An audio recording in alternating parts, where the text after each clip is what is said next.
Hello, everyone, and welcome back to the Rundown. I will be your host today, Craig DeLuz, coming at you from the West Coast, the left coast, behind the Iron Curtain, otherwise known as the Sierras. And today is Throat Punch Thursday. Guess what day it is? Guess what day it is? Who's ready? It's Throw Punch Thursday, bitch.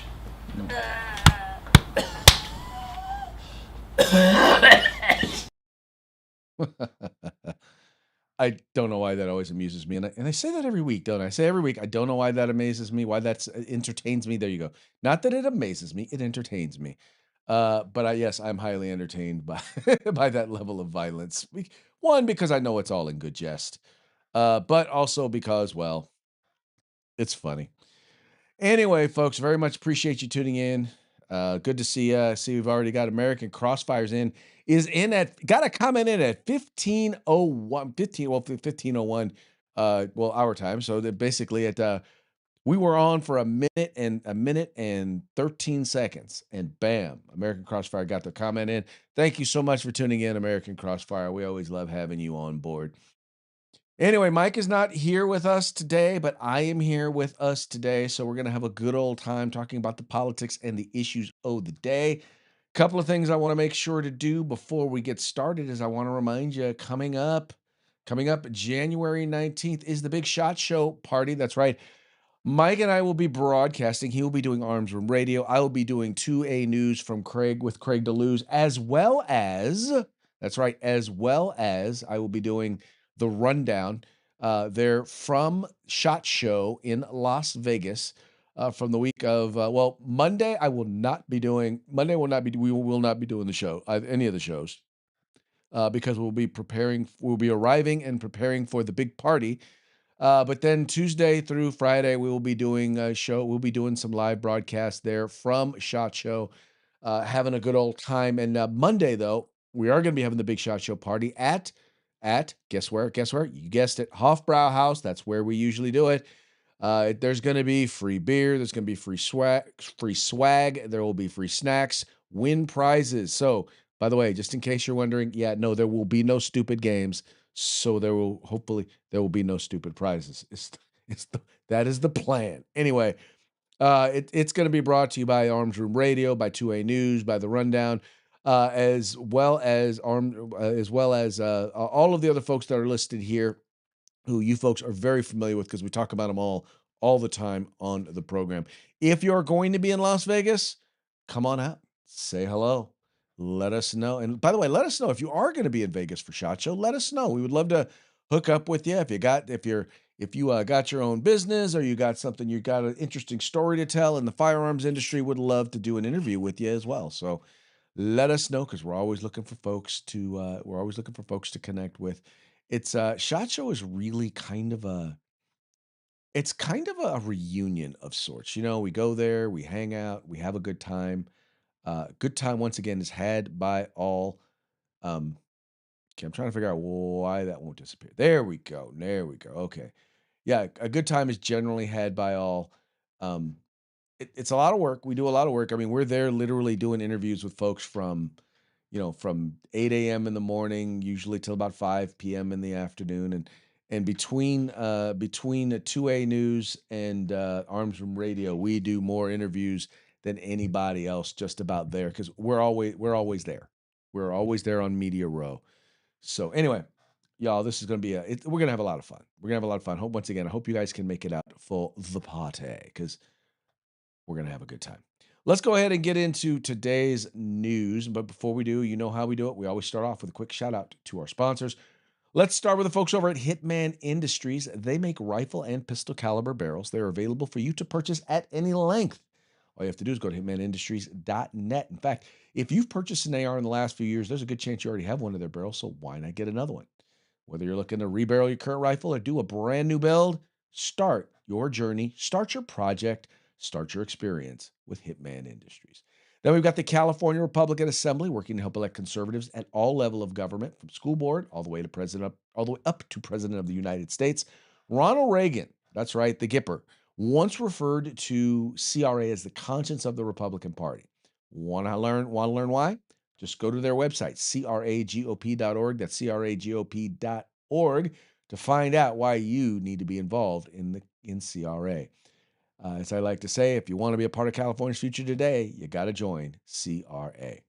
And then we've got the best in concealed carry tactical holsters available on the market at Hog Holsters. Just go to hogholsters.com. That's HAWG holsters.com. Why is it HAWG? Because they like helping Americans wear guns.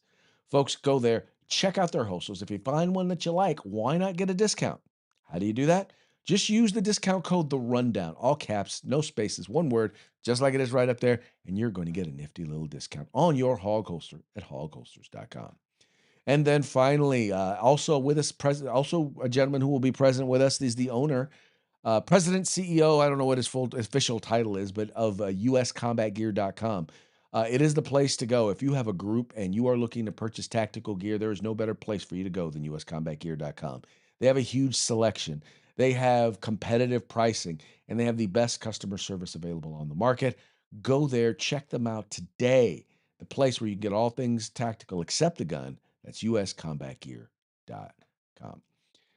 And then finally, if you are watching this program between 3 p.m. Pacific or at 3 p.m. Pacific or 6 p.m. Eastern, you're watching us live. If you're watching us live, we're also taking your comments. We would very, very much like to hear from you.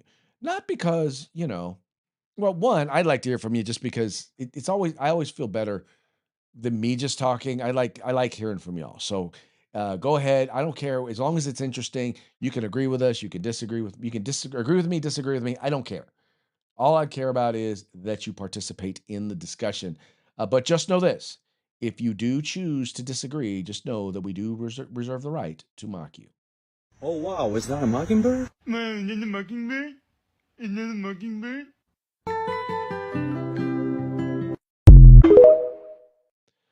That's right.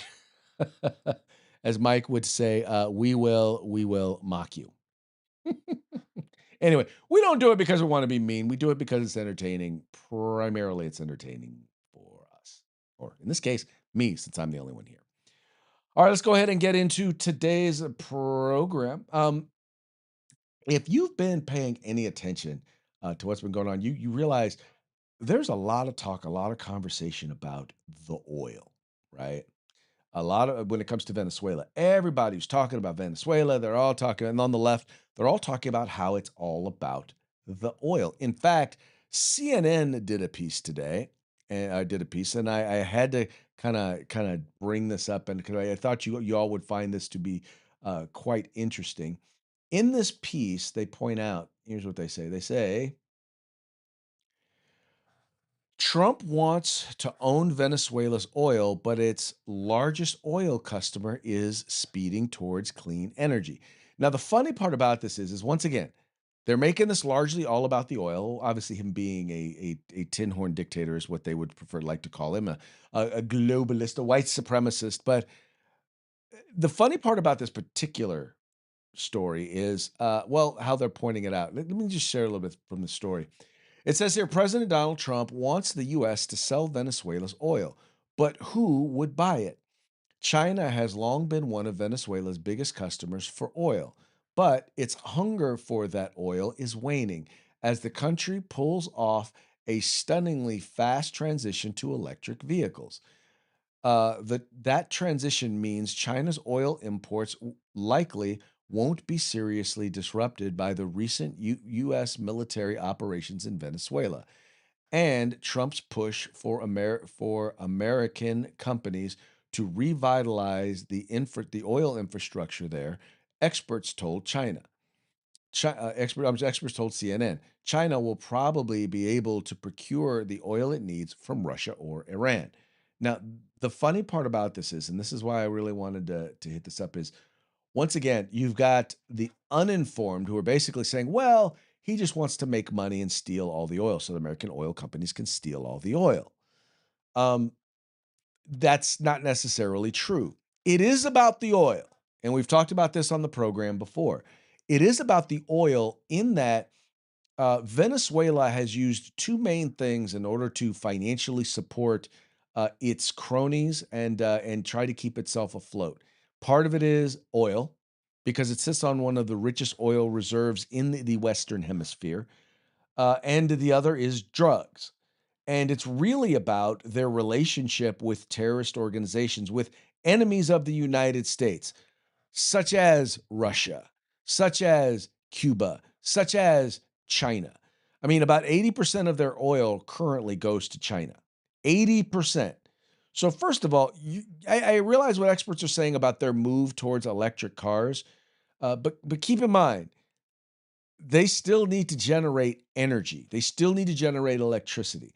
And while they do have nuclear, they also then they're building coal plants like nothing. They are still going to need natural gas, and they're still going to need fossil fuels. There's no doubt about that. Now, were we anticipating that China was going to wind up, that we were going to be selling oil to China? No, because they're not supposed to be able to get oil. They're not supposed to be able to buy it from Venezuela because there's supposed to be sanctions against them. But they went to Venezuela because Venezuela gives a hoo hoo about the sanctions. So now, not only do not care about it, they're giving it to them on a discount because, well, Venezuela owes China a bunch of money. So now they're not only are they not going to get the oil, they're definitely not going to get it on a discount. So this is also about them trying to figure out. So the other thing's going to happen is that Venezuela is going to be able to sell the oil, and trust me, there will be plenty of takers for the oil. It's not like if China were to today say, okay, we're going to convert X number of vehicles over, that they're going to do it right away. Number one, and number two, they're still going to need they're maybe they're not, but there's still going to be need for oil throughout the entire world. They're not the only fish in the sea.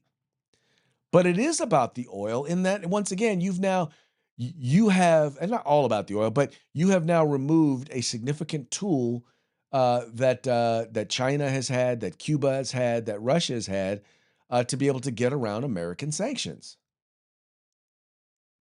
And so it's not about the money, us getting the money from the oil. In fact, all of the money that comes from the oil, well, it's going to go to two groups. One, it's going to go to the companies that pull it out of the ground, right? They're going to get paid for pulling it out of the ground, right? The other thing that's going to happen is they're going to get some money back for their equipment and their assets that were stolen by the Venezuelan government when they nationalized the oil industry there in Venezuela. But you're also going to see an increased investment in production there because there's going to be a lot more exploration because you're no longer going to have, at least this is the plan, you're no longer going to have a dictator or a tin horn dictator in charge who's going to turn around tomorrow or could potentially turn around tomorrow and once again nationalize the oil industry. But it's also a way to cut off our enemies, our geopolitical enemies, right? Our global political enemies are now going to, well, they're losing a major resource, and that is important. Not just that, but also the funding that they were getting from drugs. You do not believe that they were getting funding from drugs? Well, then you are not paying attention, my friend. Because and once again, even though Venezuela wasn't the source, the primary source of the drugs, but the cocaine was coming from Colombia, the fentanyl was coming from China, and it was being shipped into the United States from guess where? Venezuela. Why? 2.5 hour flight. 2.5 hour flight to Florida. That's the reason why. Anyway, I'll say it once again. Yes, it was about the oil. No, not for the reasons that you thought. And well, anyway, things are going to get quite interesting going forward.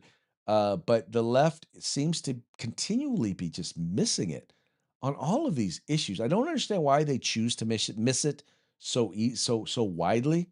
I think it's largely because they hate Republicans, they hate employers, they hate freedom, they hate liberty, they like licentiousness, which they purport to be liberty. And most importantly, they hate Donald Trump.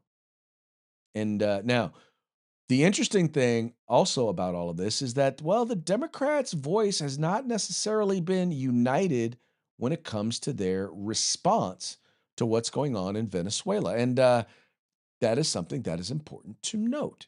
It's important to note because, well, eh, Democrats are starting to show some cracks in their armor. At least they're starting to show some division amongst their ranks.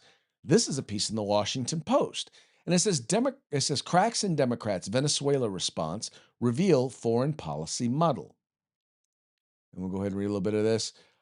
In the days following the Donald Trump ordered toppling of Nicolas Maduro in Venezuela, Democratic critics largely fell into two camps.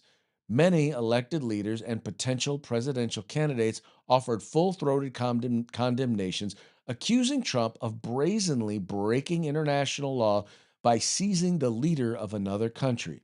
The second group, led by California Governor Gavin Newsom, was more cautious, taking pains to denounce Maduro while warning that a long term engagement in the country could prove disastrous. The crack is symptomatic of a deeper uncertainty that has bedeviled the party for more than a decade as Democrats struggle to counter an American first movement that has scrambled the country's traditional foreign policy divisions. Quote, we have to reassert ourselves in terms of what our foreign policy credentials are as a party, said Senator Ruben Gallego of Arizona, a potential 2028 contender. And the area we need to get back into is that the US is a stabilizer in the world, not the rogue nation being led by Donald Trump right now. Since Trump began dismissing foreign policy experts and upending alliances, he has pushed Democrats into defending the foreign policy establishment. They have at times sought kinship with disaffected Republican hawks while trying to prevent what they argued would be catastrophic long-term consequences of Trump's approach. They have wrestled with even older demons from the George W. Bush era when they debated whether withholding support for wars in Iraq and Afghanistan would make them look weak or unpatriotic. Now, so the crack we're talking about here is not that Maduro is a bad guy, not that he was someone that there was.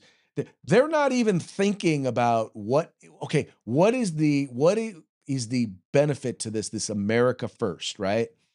And we already talked about, I mean, we've talked long on this program about why this move was, in fact, America first, as it removes a resource from our enemies, as it helps reduce the flow of illegal drugs, in particular fentanyl, into the United States of America, and the benefit that that's had. And if you don't believe that it's had a benefit, let me tell you, this is something that's not widely reported. Drug overdoses, after years of going up year after year after year, are way down. I'm talking significantly down. Murders and homicides are way down. And by the way, both of those are in no small part because we've shut down the border, right? Once we shut down the border, then we start looking at other things. We start looking at people who've overstayed their visas. We start looking at people who are trying to get drugs into the United States, maybe not across our southern border, but are trying to fly them in from places like, oh, I don't know where, Venezuela. That's all America first because it benefits America. Even though we're dealing with the foreign nation, it's still America first. Remember, America first does not mean America only, because the people who also benefit, in this particular case, when we're talking about Venezuela, are the Venezuelan people, right? More of their oil is going to be produced, going to come up out of the ground, meaning more money. It's not going to be given at a discount to communist dictators who hate the United States. It's actually going to be sold at full market price, which means more money for the people of Venezuela. That's all good, right? I mean, it should be. Now, I agree with, and I think where Gavin Newsom was right when he talked about this is we shouldn't be involved in a long, protracted. We shouldn't be involved in nation building, right? I do have to admit that when I hear them say, "Well, we're going to be there for a while," what does a while mean, and what does "be there" mean? I want to know these things. because I don't believe that nation building is necessarily going to work. I don't believe that forcing other nations to become democracies is necessarily going to work. I just believe that when you see an interest, right, and one has to just kind of take a look at, U.S. policy for the longest time was that the longest time was, look, if we are we are going if something goes on in the western in our hemisphere, if you decide you're going to act in such a way that is going to cause danger to the United States and to our people, we're not going to tolerate that. That's always kind of been our philosophy. And then FDR kind of took it to a whole nother level where he was like, if you do pose a danger, we gonna handle that, right? And that's kind of really been our foreign policy, except for we just haven't done anything about it. Under the last two presidents, because we don't, I don't think we did anything. I can't think of anything that we did in South America or Central America regarding China's expansion into that area. Actually, I can't even think under maybe I can't think of anything under Clinton. So you got Clinton, you got Bush, and I could be wrong about those two. But I definitely know we did nothing when it came to Obama. We did nothing in that hemisphere in the central in Central America or South America when it came to Biden. That's what I'm looking for. Biden. We've done absolutely nothing. And during this time, one of the things that China has done, not just in our hemisphere, but also in Africa, in a lot of these countries, they've gone and they've really inserted themselves. Them and Russia have decided to insert themselves in our hemisphere such that they could have, troops, armies. They could such that they could attack us with very little notice. And Trump is finally returning and making sure that we're returning to our foreign policy of old, which is no, you don't get to play in our backyard. And I know, yeah, I know those are other countries in our backyard, but you know what? No, no, no, no, no, no, no, no, no, no. Yeah, you're a sovereign nation. I get it. You don't want, you can decide who you're going to associate with. But when you decide that you are going to attack us with drugs, right? When you decide you're going to supply our enemies, then you get what you get, and that's pretty much what's happened there. So anyway, our world, our position around the world is changing. Period, and so are our values. Being reported by Breitbart News, Trump takes U.S. out of 66 global organizations and treaties. The Trump administration announced Wednesday it's taking the US taxpayer dollars away from 66 globalist organizations, nearly half of them affiliated with the United Nations, and all of which are identified as, quote, contrary to the interests of the United States. Most notable is the UN Framework Convention on Climate Change, the parent treaty underpinning all major international climate agreements. AFP reports. The treaty, adopted in 1992, is a global pact by nations to cooperate to drive down planet warming greenhouse gas emissions and adapt to the impacts of so called climate change. A despairing a despairing European Union climate chief, Wop Horace, God, that is a name right there, said the UNFCCC underpins global climate action and brings nations together in the collective fight against the crisis. Quote, the decision by the world's largest economy and second largest emitter to retreat from it is regrettable and unfortunate, he said in a post on LinkedIn. Continuing his quote, we will unequivocally continue to support international climate research as the foundation of our understanding and work. We will also continue to work on international climate cooperation. Now, what's interesting about this is number one, we are not the number one emitters or number two emitters. Well, first of all, China's the biggest emitter, but we're not even number two. We're not as high on that list as he has made us out to be. But the thing that's important here is, first of all, most of these agreements that they have regarding climate change disparately impact the United States. In other words, we're required to do things that nobody else who are emitters of quote unquote carbon emissions are required to do.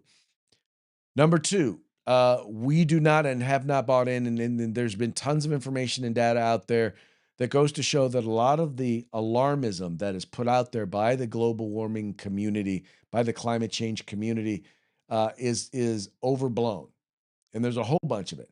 In particular, it's overblown when one looks at the consequences of what we're doing, like how is this going to harm our economy versus what's the actual impact going to be? Are we going to destroy or get rid of 250,000 jobs in order to reduce greenhouse emissions 0.0001%? They flat out ignore that because they don't care about our economy. In fact, many of them would love to see our economy go by the wayside so that they can become the global power. So Donald Trump is rewriting those agreements, or at least he's reestablishing those relationships. But most of these organizations are run by folks who don't care about the United States, don't like the United States, and do not, most importantly, share our values.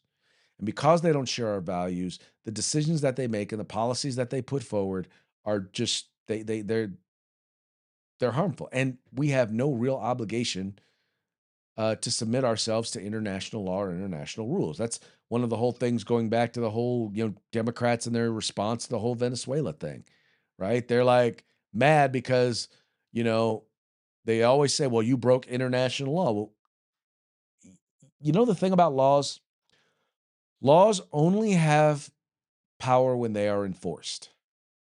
And when it's very clear that there is no one who is going to enforce them, and they are laws that, by the way, we don't agree with.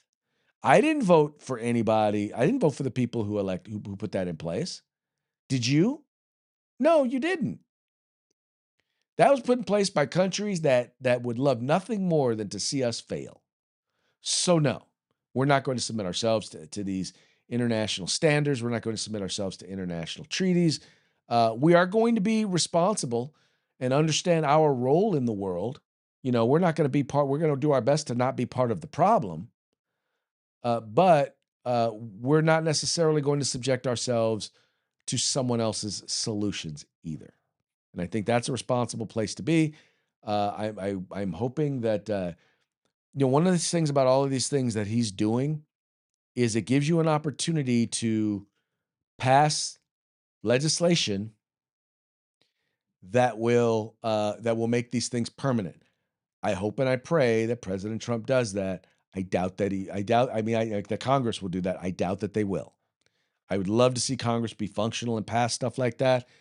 In particular, if Republicans wind up losing Congress in the next session, I don't see any of these things continuing on, unless, of course, we're able to elect a Republican president and get a significant Republican majority in the House of Representatives and in the Senate, so that we can actually codify these things in law.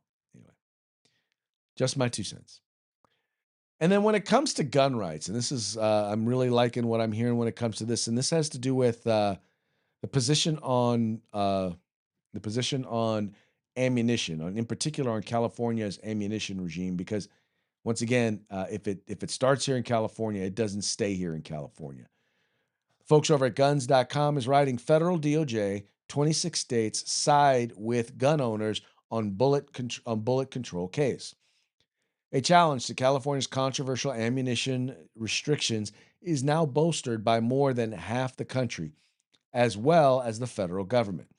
Road v. Bonta, which is currently awaiting a rare en banc hearing by the full U.S. Ninth Circuit Court of Appeals, was recently backed by a coalition that has included attorneys general of 25 states and the Arizona legislature, as well as the U.S. Justice Department's Civil Rights Division. Assistant U.S. Attorney General Harmeet Dillon announced this week that the Justice Department has filed an amicus brief arguing that purchasing ammunition plainly falls under the Second Amendment. Quote, California's in-person background check regime required before every ammunition purchase restricts the ability of Californians to keep and bear arms, noted Dillon on social media.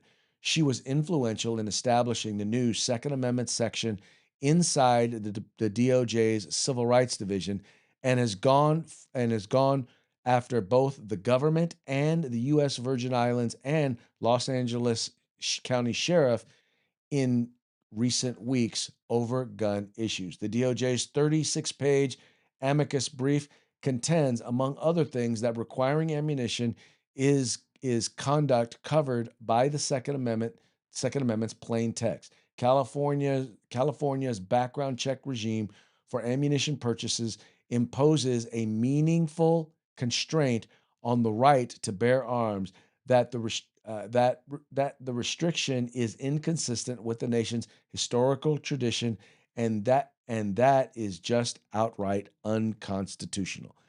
And there are, by the way, I agree with her on everything that was noted there, but the problem in part also is they made it so difficult, it made it so hard that, for example, first of all, it's not really a background check. What they do is they look and they see, are you in the automated firearm system? So anytime someone purchases a firearm, your name goes into the to the automated firearm system, right? Or it's called APHIS.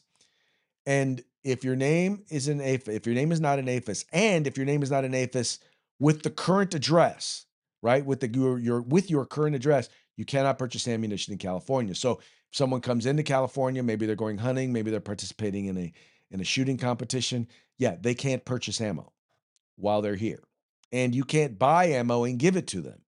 Nope, can't do that either. They have to be an APHIS in order to get any ammunition here in the state of California. And oh, by the way, I don't think they can't import ammunition either. Right? So they're not allowed to bring their own ammo, and they're not allowed to buy ammo once they get here, and you're not allowed to give them ammo.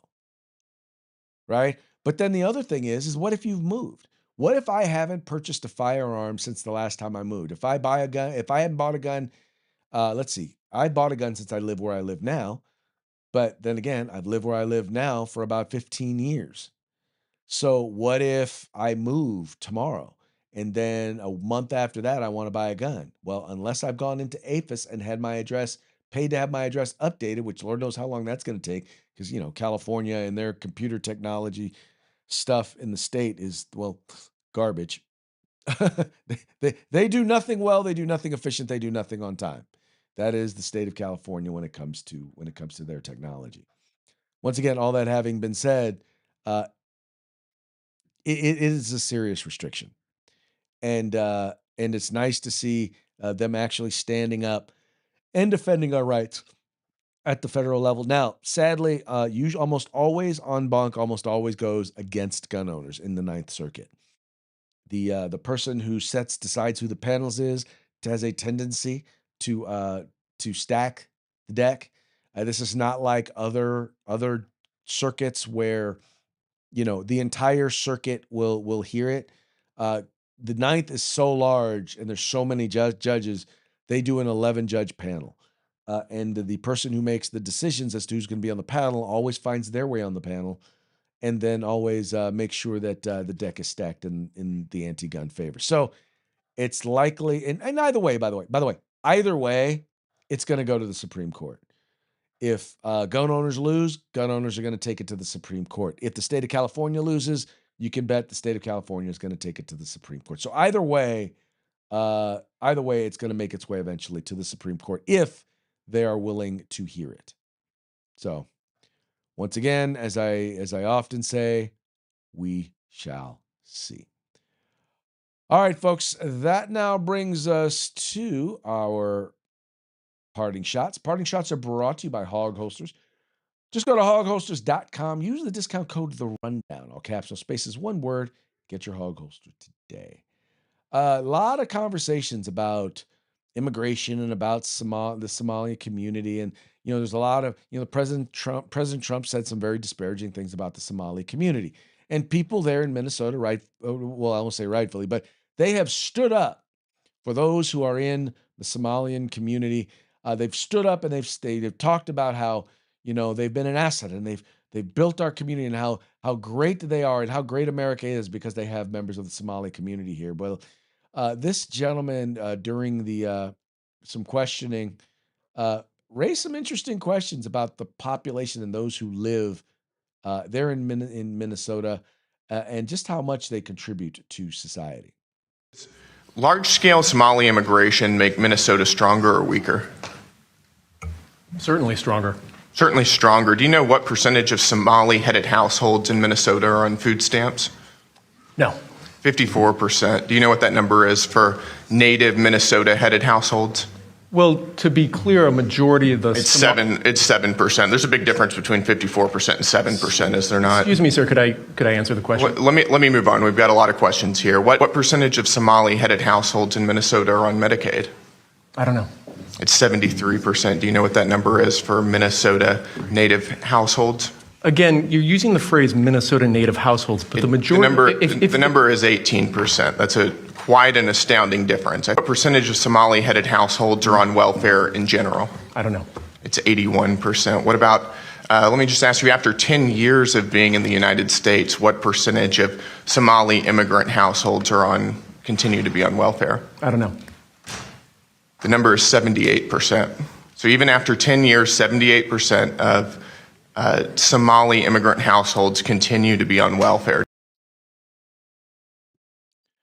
Yeah, I think he kind of made his point there that if someone after 10 years of being in your country is still dependent on government assistance, my question is how much are they really adding to the culture, to the society? How much positively are they adding? Because they're adding to the culture. Let's not get that twisted. They are definitely adding to the culture. All right, this next one here, I'm not going to play the entire monologue from Jon Stewart, but I really do think Jon Stewart is hilarious, and I really do think he kind of nails it on this whole.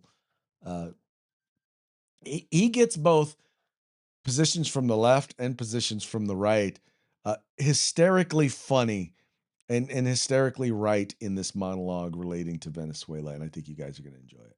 Well, let's get right to the big story. Ladies and gentlemen, this weekend, President Trump and an elite team of Delta Force special operators removed a dangerous foreign dictator from power.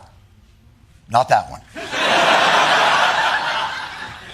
They're actually friends. And quite frankly, I think business partners. No, not that. They're also quite close. That's not okay. I believe these two have more of a heated rivalry vibe. Yeah, that would be the leader of North Korea. If you know what I mean, so it's not that one. No, that one. No, that wasn't the dude us. from Stranger Things. No, I'm talking about the now former president of Venezuela, Nicolas Maduro, who was reverse iced and imported. He was actually imported to a jail in Brooklyn. But don't feel bad for him. He was a feared and cruel dictator. Don't worry. Be happy. La la la la la la la. Bobby McFerrin karaoke? You monster. Look, I know that clip makes him seem benign, almost kind of comical. But the truth is, Maduro oversaw a repressive regime that impoverished his nation, silenced dissent, and killed thousands. La, la, la. But his iron rule and a cappella terror came to an end on Friday night when U.S. Special Forces raided Caracas, Venezuela's only city, as far as we know, and snatched Nicolas Maduro out of his bedroom, apparently before he could even take off his sleep mask.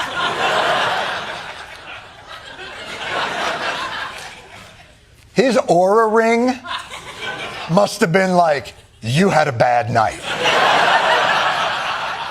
You did not get good deep sleep. And as it unfolded, Donald Trump was overseeing it all from a secure location the Situation tent at Mar-a-Lago.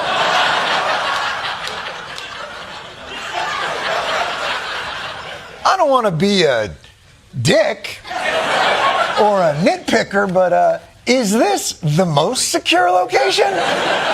In Mar-a-Lago? Behind the curtain you throw up in front of the catering kitchen? This is a matter of utmost national security. Dessert's going to have to come out through the service entrance. I was never here. Whoop. That was me acting as though I was coming out of it. But obviously. All right. Anyway, he was going off the rails there for a minute, but that was hilarious. And by the way, one last thing I wanted to share with you. This week, Tuesday, was the anniversary of January 6th, and the Babylon Bee, our friends over there, the fake news that you can trust, put together a memorial video so that we could honor those who lost their lives as a result of January 6th. We thought it would be appropriate to have a moment of silence for those killed by violent insurrectionists on that fateful day. So please stand, place your hand over your heart, and say a little prayer to the non-denominational deity of your choice, as the name of every single person who was killed by a Trump supporter on January 6th scrolls on the screen in front of me.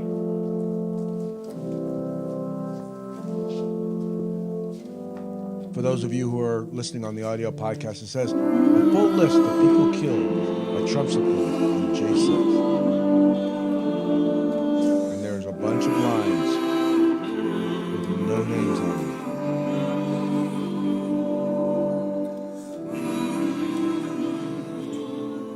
A whole list of lines with no names on them.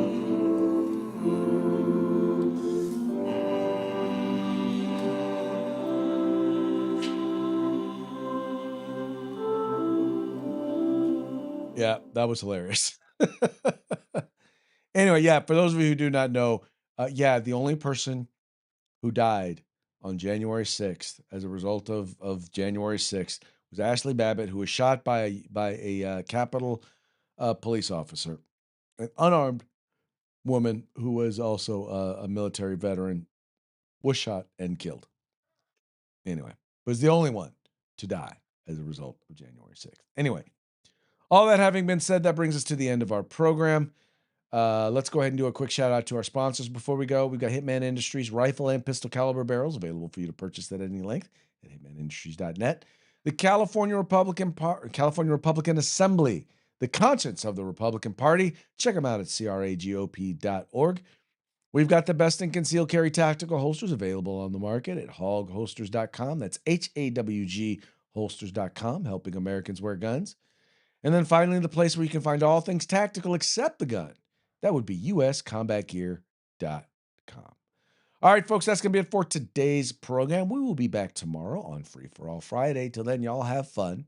You stay safe, and we will see you mañana.